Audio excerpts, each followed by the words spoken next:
நீங்கள் பார்த்துக் கொண்டிருப்பது உங்கள் விஜய்.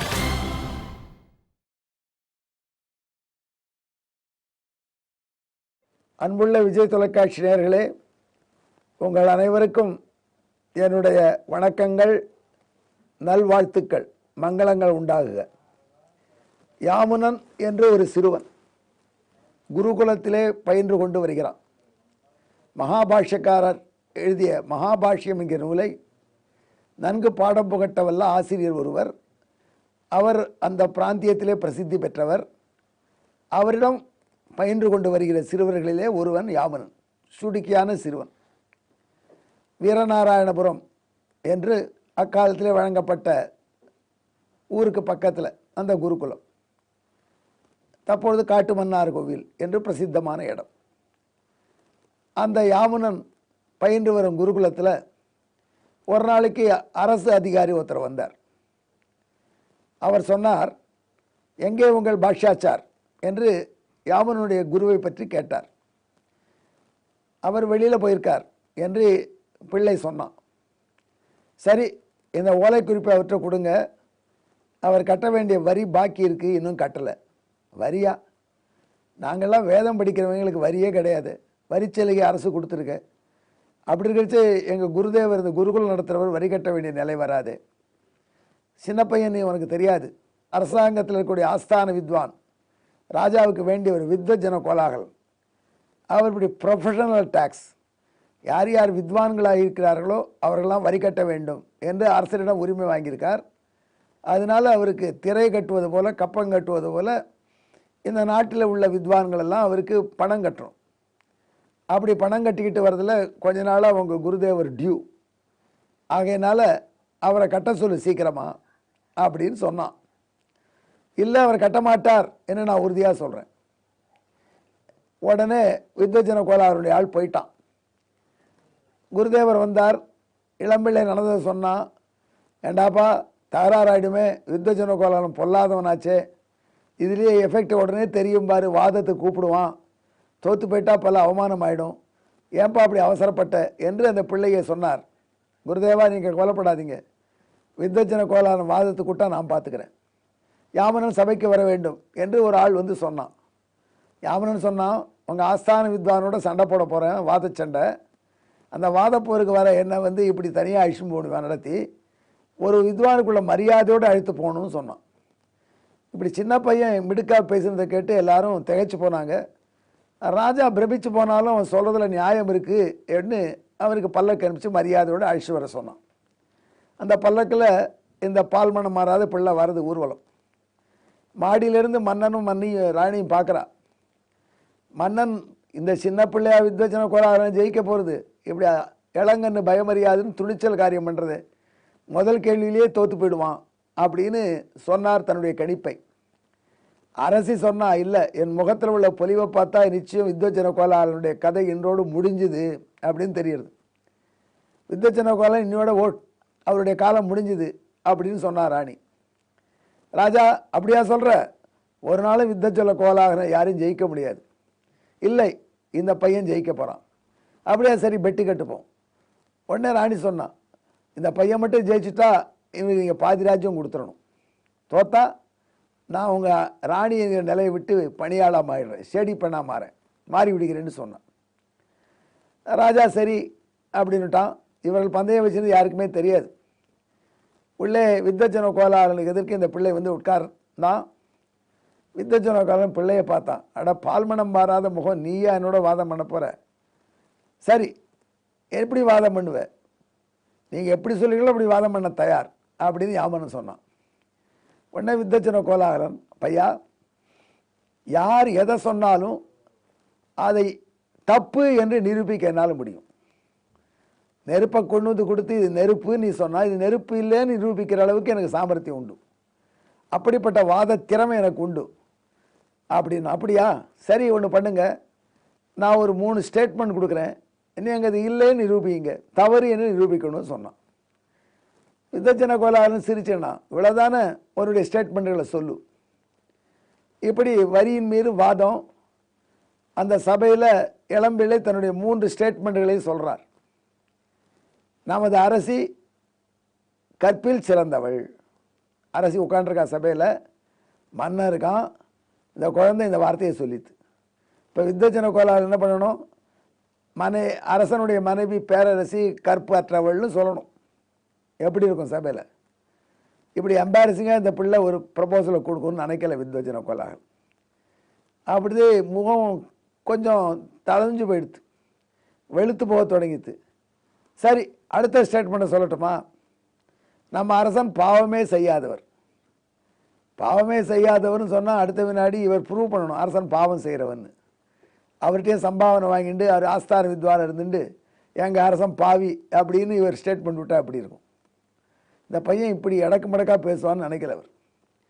மூணாவது ஸ்டேட்மெண்ட், இந்த பையன் அடுத்தபடி சூப்பராக ஒன்று சொன்னான். உங்கள் தாயார் மலடி இல்லை. மலடினா பிள்ளை பேக்காதவும். உங்கள் தாயார் மலடி இல்லைன்னு ஸ்டேட்மெண்ட்டு. சப்புன்னா என்ன பண்ண, என் தாயார் மலடின்னு சொல்லணும். யார்? அவளுடைய பிள்ளையே. என்னை பெற்ற எங்கள் அம்மா ஒரு மலடி அப்படின்னு எப்படி சொல்ல முடியும்? வித்தஜன கோலாலும் குனிஞ்ச தலை நிமிரலை. சபை அப்படியே அதிர்ச்சி ஸ்தம்பிச்சு போயிடுது. இவ்வளோ பெரிய வித்வான் நினச்சி ஊரெல்லாம் எல்லாத்தையும் வரி வாங்கி தவிச்சவன் இப்படி இருக்கானேன்னு. ஆனால் ராஜா தான் ஒரு கேள்வி கேட்டான். பிள்ளையை பார்த்து, பிள்ளாய், இந்த மாதிரி மிடுக்கோடு தான் நீ வாதம் பண்ணி வித்தஜன கோலாலம் வாய் அடைச்சிட்ட. ஆனால் இதே ஸ்டேட்மெண்ட்டு நீ இல்லைன்னு ப்ரூவ் பண்ண முடியுமா உன்னால்? அப்படின்னு இல்லைன்னா ஒத்தராலும் முடியாத ஒரு வேலையை கொடுத்து அதை வித்தஜன கோலாகலன் செய்யலேன்னு சொல்லி ஸ்தாபித்து வெற்றி பெற்றேன்னு பெருமைப்படலாமா நீ?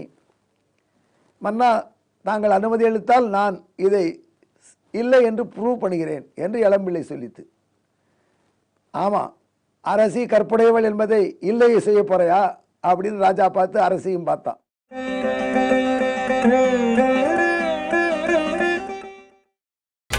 நீங்கள் பார்த்துக் கொண்டிருப்பது உங்கள் விஜய். ஆமாம், அரசி கற்புடையவள் என்பதை இல்லை செய்ய போறையா அப்படின்னு ராஜா பார்த்து அரசியும் பார்த்தான்.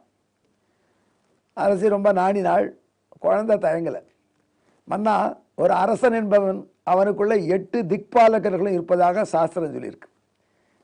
உண்மையிலே இவர் 18 என்று சொல்லக்கூடிய அளவுக்கு 8 பேர் அவனுக்குள்ளே இருக்கா.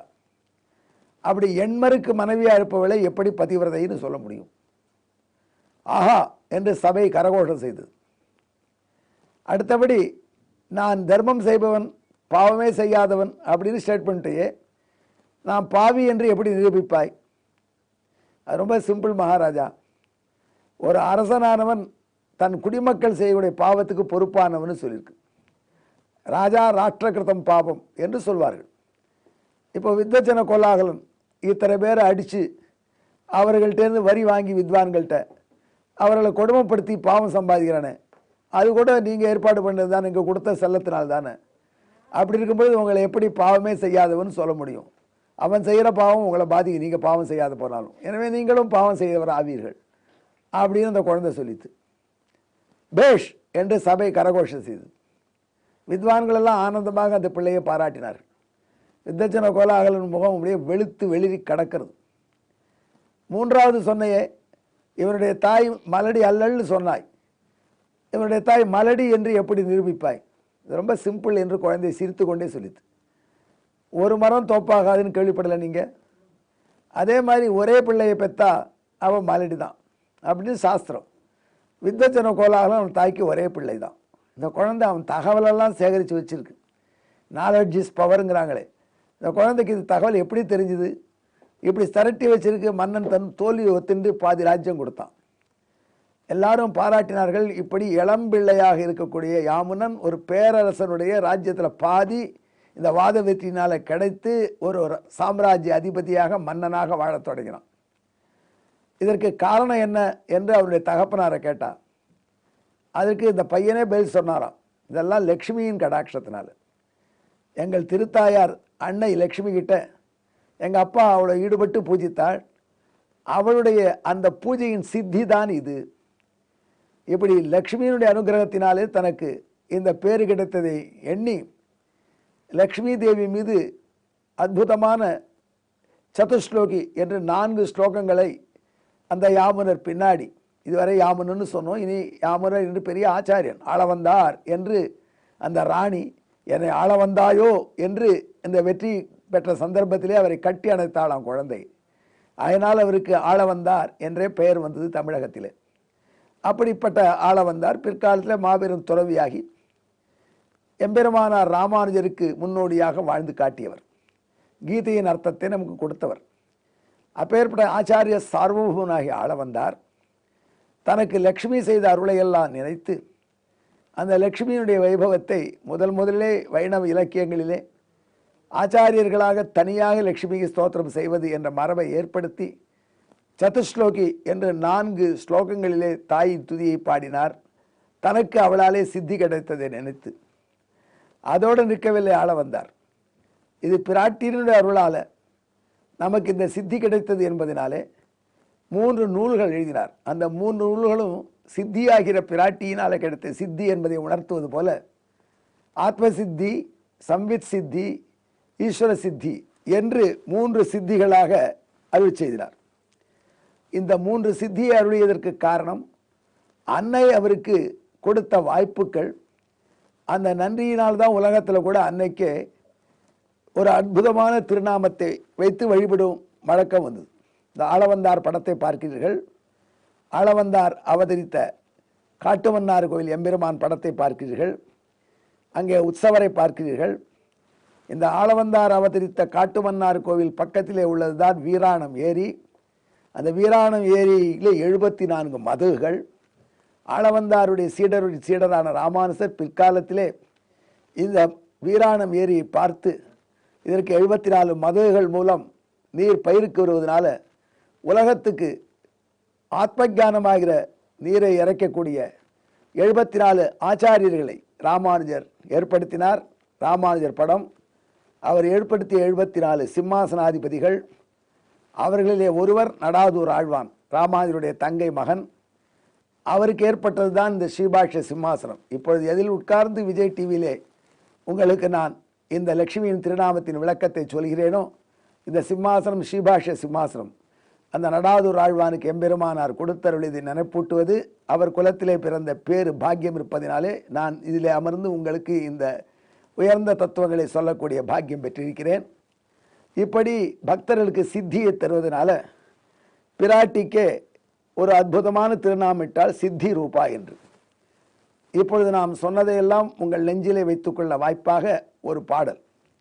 பக்தைஹி கிருதானாம் மிக கர்மணாம் சா சித்திம் சுபாம் சம்பிரதாதி தேவி தஸ்மாத் ரமாம் சர்வஜனா நமந்தி தாம் சித்தி ரூபேதி சமாக்கியாச்சா. இந்த ஸ்லோகத்தின் விளக்கம், பக்தர்கள் செய்யும் கிரிசைகளுக்கு சுபமான நிறைவினை சித்தியை அளிப்பவள் லக்ஷ்மி தேவி. எனவே அவளையே சித்தியின் வடிவம் என்று கொண்டனர் முன்னோர்கள்.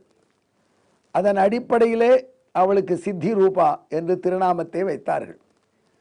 இது லக்ஷ்மியின் 1000 பெயரிலே 135வது திருநாமமாக பிரம்மாண்ட புராணத்திலே தொகுக்கப்பட்ட லக்ஷ்மி சகஸ்ரநாமத்திலே இடம் பிடிக்கிறது.